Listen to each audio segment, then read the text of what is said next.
Track wrestling here at South Beach Duels with Utah Valley coach Greg Williams. The Wolverines go 1-3 on the weekend, face some tough competition down here. You guys beat Purdue. What are the main takeaways for you coming out here? I think part of it is we continue to do what our plan was this year. We've got some talented guys on our team, and we can compete with anybody if we're wrestling well. I felt like our guys in all 3 matches, except for our last one, I felt like from start to finish our guys battled. All of our consistent guys that have been winning against this type of kid have been wrestling well, and they wrestled well throughout the tournament. I noticed in the last match that we were not, from whistle to whistle, as intense as we should be. And that's something that we've kind of prided ourselves on this year, is being their aggressors, being intense throughout, wrestling 7 minutes and just putting it out there.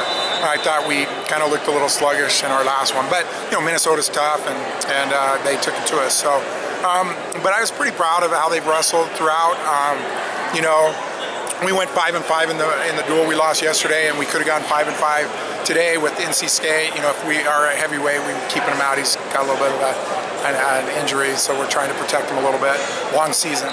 So, but yeah, I feel like there were some areas that we need to work on that were really glaring, and we talked about that just now, and we'll get back to work next week. But biggest thing we wanted this season were no easy matches. We wanted to have a really tough schedule, and we do, and our guys have been answering for the most part. So I looked up maybe first week of December, and I was like, holy smokes, Utah Valley has like 8-9 guys in our rankings, and felt to me like you guys have a pretty sneaky good dual team. How has it come together? Well, we had 2 years of recruiting that were really good. We had some that were local that had wrestled for like me in club and stuff when I was still doing club.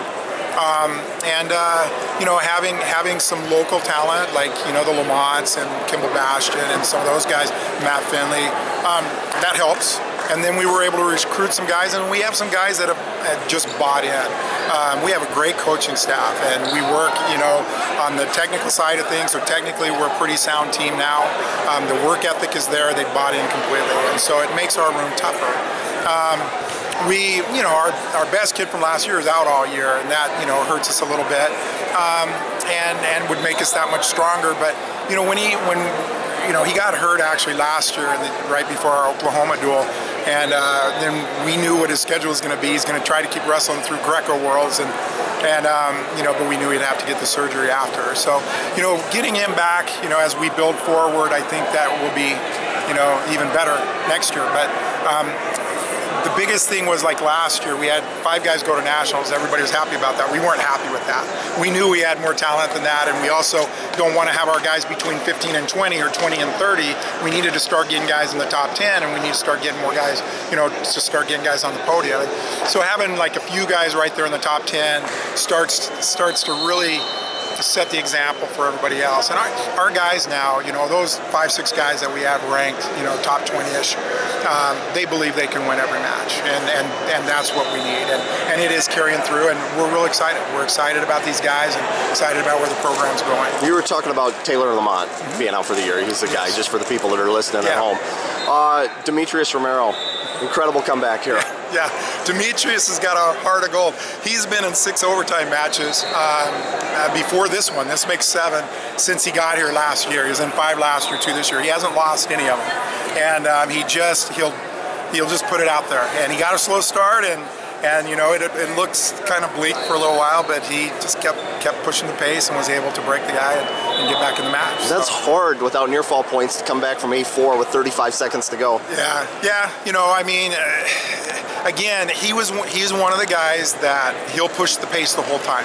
He wasn't one. He did get caught. He gave up 4 points and was having to battle from behind, but and then he was making mistakes, and that was another thing we talked about. We had a couple situations where we got behind, and then we're rushing things to try to come back.